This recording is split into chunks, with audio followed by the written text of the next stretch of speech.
No hyperbole, this probably should have made my top 10 fights of all time. I had my reasons for omitting it, but in terms of storyline, this fight's perfect. At the end of the day, all Luke really wanted was respect. So to see him finally get it from the fans in his retirement fight felt like the ending to a movie. Guy fought like a warrior. Coming into this fight, nobody really knew what to expect. I think we mostly expected Paulo to win, given Paulo was 7 years younger and still an active fighter. Luke hadn't fought in over 3 years, and part of me assumes cutting weight after that long, plus fighting at altitude, contributed to him gassing out almost immediately. Given the fighter he's in the cage with, gassing out immediately seems like the worst possible spot to be in. Fatigue makes cowards of us all. Rockhold had talked extensively about his recovery training for this fight, but really, where the hell was it? I assume you can chalk this up to altitude as well. I mean, even Cain Velasquez couldn't handle the altitude without proper acclimation time. First 30 seconds was the fight Luke was supposed to have. Keep him at distance, pick him apart with kicks, and let's be real, had Luke not been basically retired for 3 years, this is probably how the whole fight would have gone.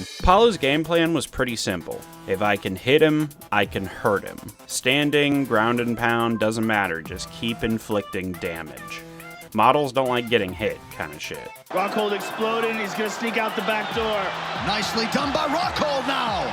Solid series of body kicks from Luke, he wants more of that. What we didn't initially see is that Rockhold's nose is probably broken already. Tons of blood coming down, which made this already fading fighter fade even faster. Guy couldn't breathe before he broke his nose, and with 10 minutes still to go, he has his hands on his knees. Paulo looks like a shark that just smelled blood in the water.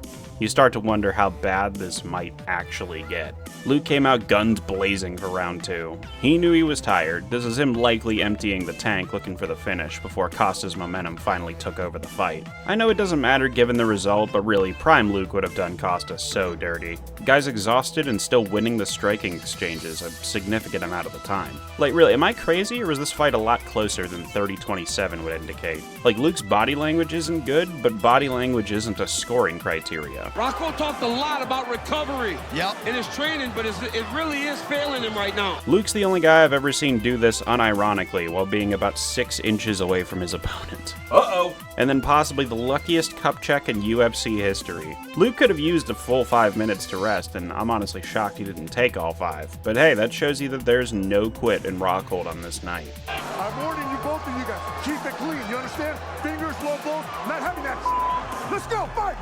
I'm gonna need Mike Beltran to hype me up before work every day. Going into round 3, Jason Perillo asked Luke one simple question, which would dictate how the rest of this night would play out. Lungs burning, no air left, unable to even look up in spots. It's a pretty simple question. Do you want to win this fight? I truly think Perillo would have gotten him out of there if Luke didn't answer. But he did. Paulo being Paulo throws a Chris Weidman kick and gets taken down for his troubles. I swear to God, what is it with Rockhold's opponents and throwing stupid spinny shit against him? He can do that, you can't. Get over it or get Chris Weidman. Free takedown for Luke, but he gets too antsy and Paulo's back up. Great shot by Costa, hurts Luke bad, but Rockhold is going out as defiant.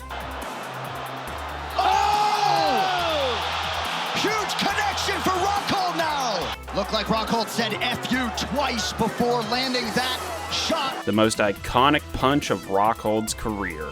Other guys melt, Luke gave Paulo a Shawn Michaels.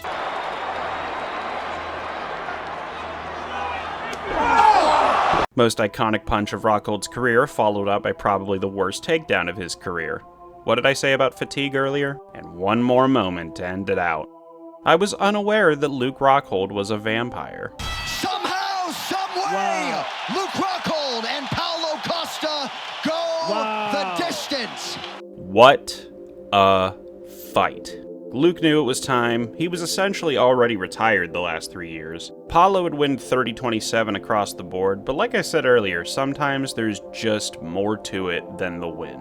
I'll make a loose comparison to Rocky 6. Yeah, Luke was 38, not Mike Tyson's age when he fought that douchebag YouTuber. Go with me here, though. It's the retired guy from a previous era, coming back for one more fight against the young up-and-comer who won't stop calling him old. Old guy looks horrible right off the bat, but hangs in there with pure guts and heart, eventually finding unexpected openings against the young guy, and all of a sudden this becomes an actual fight that it had no right to be, judging by the first few minutes. Older guy ends up losing on the scorecards, but really in the eyes of the fans, we all know who walked away from this fight with their head held high. This fight really did have a huge element of "fuck you, I still belong here" for Luke. I wonder if he found a bit more respect for Bisping after this fight, having to lean on the heart and the toughness after his physical gifts failed him. Like, fuck, Mike fights this way every time?